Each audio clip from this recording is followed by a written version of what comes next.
Hey, thanks for joining me. It's always a good day when a new issue of Death of Power comes out. This has been one of the greatest finds in the indie comics world, in my opinion. And every time one of these comes out, I can't wait to get it. And the creator, Burdick, seems to be able to pump them out in relatively quick succession.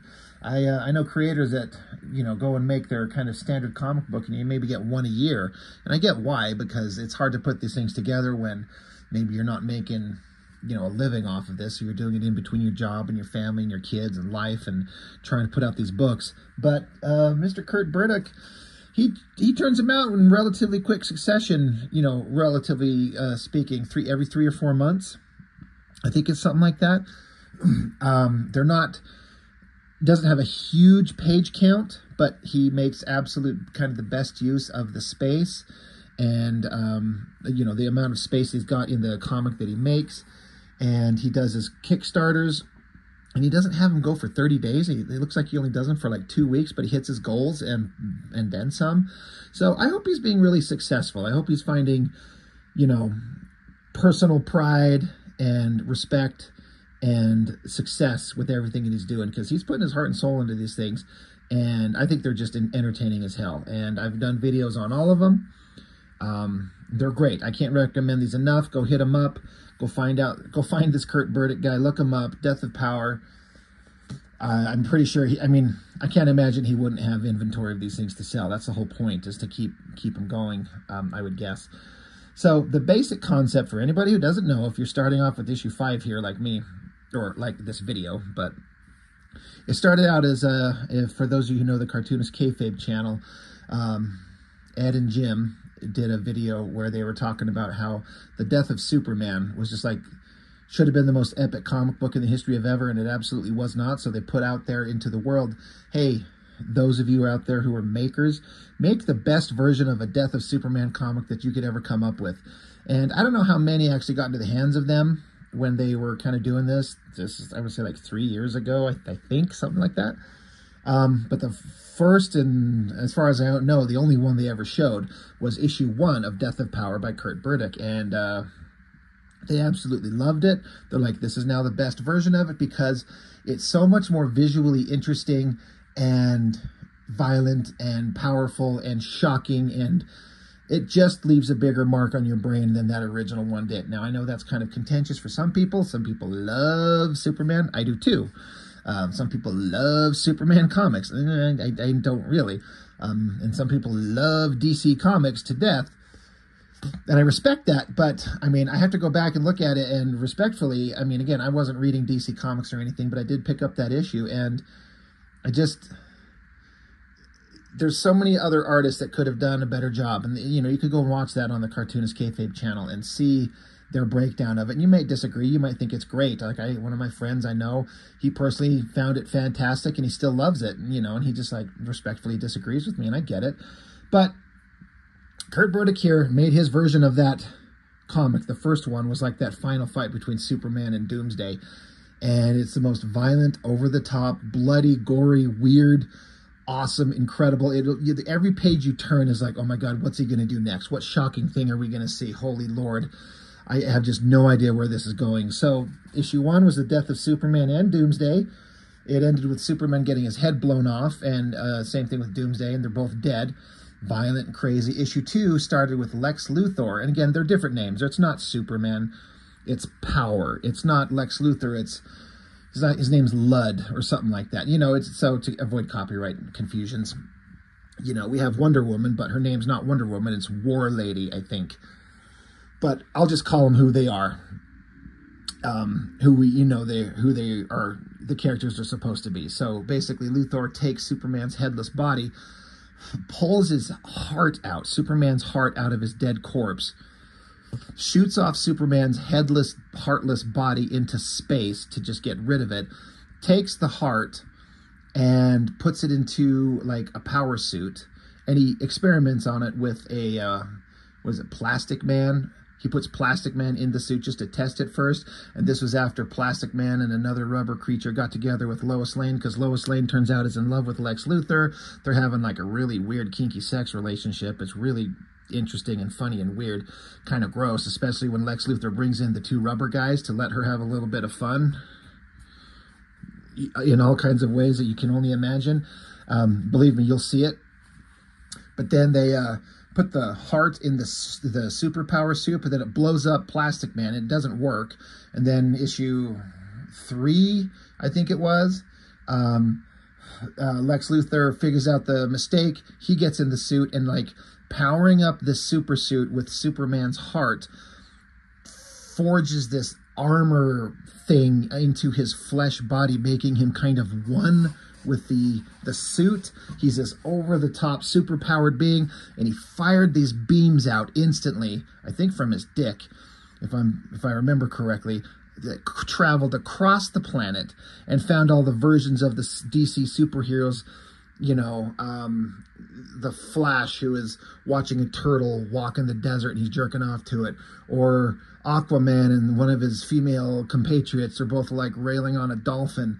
And you think I'm joking, like I am not. This is all in these books, but all these beams spread out and find all these DC characters and vaporize them all, except for Wonder Woman, who at the end of her book turned and saw the laser beam coming, defended, blocked it, and she was implied that she had feelings for Superman, so she was going after Lex Luthor. So the last issue, book 4, was her just storming Lex Luthor's tower and ending up in this massive fight with one of the, again, I think it's Plastic Man. I don't know the DC characters, the stretchy rubber guys, who was an incredibly deadly, violent creature. And it was Wonder Woman storming it with all her, like, Amazon warrior babes from her island that are all just basically like soldiers wearing helmets and boots and guns, but also half naked, storming around, taking on the Plastic Man. There was death and violence and blood and guts, and it ended with, here we are, with the Lois Lane character, where she's gotten some kind of injection of powers herself. She's mutated herself, and she looks different, and she's saying hi to the Wonder Woman. So if that all sounds like a bunch of convoluted insanity, you're right, it is, and I cannot recommend you go get those books and have them for yourself. You've got my videos. You can go back and look and see everything I'm talking about to bring you up to speed on these. But it starts with, there's the Luthor guy, bonded with his suit now. It appears like it's part of his actual physical body, and it's powered by the heart of Superman. And then you got this is who Lois Lane was, and they secretly had a relationship, and once Superman was dead, these two could be together. Now she's kind of powered up. I kind of forget how that happened. It was introduced, I think, in the last book, and I just kind of forgot to go revisit it, but who cares? It doesn't matter. So this is where the last book ended, where the Wonder Woman had fought her way through everything and finally comes to face with the Luthor and the Lois Lane. And again, it's War Lady, and there she is. And she's pretty beat up from the battle of everything that she's been doing up to this point. Her soldier ladies are coming behind her. And I like how Lois Lane's like, "Cat got your tongue? I asked a question, Diane. Do you like my look?" And she just quietly says, "No." So then she says, "Then die." And so Luthor stands up and blasts from his eyes this energy stuff. Now, I don't recall what this little device in her hands is supposed to be, why she's holding it, what she ends up doing with it here in just a moment, was the last thing I ever thought I'd see. And that's the great thing about these books, is they go and do things like I absolutely in no way, shape, or form ever thought that I would be seeing this. But I love it. And also, it says right on the front of the book, not for kids. Good Lord, are these not for kids. But so Luthor fires off these beams. And so Wonder Woman's doing her deflection thing with her wrist gauntlets, her bracelets, deflecting the lasers. But as she deflects them, the lasers don't dissipate. They just go off in different directions, straight to her soldier ladies that are coming to help her. So we flip the page. Blasts her, just vaporizes her down to her boots. Luthor continues firing. Now, meanwhile, he keeps firing. Wonder Woman keeps deflecting. Lois Lane gets on the floor with her little weird little handheld flashlight-looking device. And she parts her legs, and we're seeing a little bit of anatomy. We see Wonder Woman still deflecting everything. And she takes her little flashlight-looking thing and goes for a little insertion. And meanwhile, Wonder Woman is just deflecting, all this, saying, "Sisters, retreat." All the lasers keep deflecting and going off and hitting all her warrior compatriots that come with her. Meanwhile, Lois Lane, you can see she's having a little bit of a private little moment with this device of whatever the hell it is. I swear to God, this is not anything I ever thought I'd ever see in a comic book. And which is why I love it. So she keeps deflecting all these lasers, and Lois Lane's just building up and building up to her little moment. She's having a little, I guess watching this happen just gets her excited, I guess. Back up on the roof, the warrior Amazon women are picking up the parts of the plastic man that they defeated in the previous issue, but the lasers that keep deflecting and going around hits her, blows her arm off, it deflects again, blows this other girl in half, and so her top half of her body's falling off the roof as she screams. So the helicopter thing takes off. We cut back to Lois Lane, and she's just hammering away, just having a great old time. Luthor keeps shooting, close up on the device inside. Wonder Woman's blocking, and then Lois has her big O moment. It says squirt. Out the thing goes flying from out of her. Okay. Flies over to Wonder Woman and smacks her in the pelvis. Now, why there's this big explosion of gushy whatever, I don't know. But it distracts Wonder Woman for just a second as she swats it away and says, ow. So then Luthor has an opening. His eye blast keeps shooting. She was distracted for just a moment, and she doesn't have her wrist deflecting gauntlet things up. Hits her dead center, sends her flying, blowing out through the wall. And then the sound effects literally say dead. As she falls, we get a close-up on it. Her face is blown apart. Her intestines are hanging out. She's missing an arm. He even went out of his way, Mr. Kurt Burdick, to draw her an exploded titty with all the fat tissue on the inside. Really weird, really interesting, something that would happen. Like, this is a realistic kind of horrible superhero wound. So she falls, and it says that she's dead. And you can tell, like, you know, ain't no one survives this. And I remember when they introduced Wonder Woman 2 issues ago, and I was like, oh God, what horrible thing are they going to do to Wonder Woman? Well, here you go. She was not able to defeat them either. So she's falling, and then again, one of the greatest page turns of like, what the hell? I was not expecting that. Boom. Giant, magical, supersized owl appears out of some clouds and snatches her body. I was like, I was not expecting that. What a beautiful drawing. That's elegant and kind of beautiful. And then it just flies up into the sky and disappears with the Wonder Woman's body. And she's gone. So then you got Luthor and Lois Lane. He's like, darling, don't listen to her. You were beautiful. Again, I've talked about this before.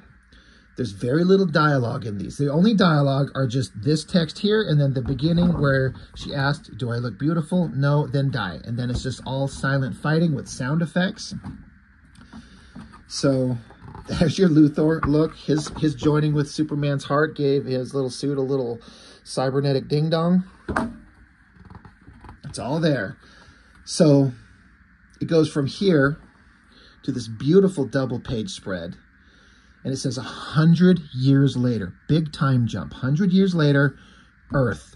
So if this is Earth, and that's the moon, they're connected in crackles of energy. There's all kinds of fires and pits and energy things spewing off them. The sun in the distance even looks weird. And it says apocalypse. Now, I'm not extremely familiar with the... I mean, I know of Darkseid. I know of the planet Apocalypse. I don't know a lot about it. I can't speak on it, but I'm aware that Apocalypse and Darkseid, that is a big thing in the DC Comics. But I guess in this version, this is it. This, you know, these giant furnaces blowing things out into space. Flip over, there's these hundreds of people gathered to this giant temple, and all these civilians, presumably, whoever the hell they are, they're just chanting Lud. Instead of Luthor, it's Lud. Like he's a century into the future. He's the overlord god of the earth. Again, didn't think this book was going here, which is why I love it. Cut over to this thing, and it looks like a needle, like a hypodermic needle kind of thing. But this is the rocket ship that they put Superman's headless, heartless body in after the fight in issue 1. In issue 2, they put him into a rocket, shot him into space. And I'm pretty sure in issue 2, when they did this, I think I said in there, I wonder what they're going to do with Superman. Like, is this the last time we're going to see his body? Like, I just kind of doubt it. And so I was kind of shocked, but also not, to see it here. And then there's his headless body right there in the capsule. And then it took me a second, like, what is this? It's just the sound of this the sound effect, like a flat line. like when somebody's dead. I'm like, is that what that is? Like a flat line. So the ship is just traveling through space, been traveling silently for a century. Big portal opens up, and out comes a ship that looks like it's made of a couple of boobs. And the inside, I don't know who these characters are maybe supposed to be amalgams of. It says Quantum Lad, Computocon 9, and Psycha Girl. I do know that there's like 3 otherworldly space beings that have been in the Superman comics, and I know it instantly if I heard it because I'm not super familiar with DC Comics. I can't think of who these might be like versions of. I'm sure you guys reading this could tell me. But there they are. They press a button and capture the capsule in some kind of tractor beam. And then in every panel is that flat line. The red flat line and the sound effect across all the pages. Superman's body starts glowing.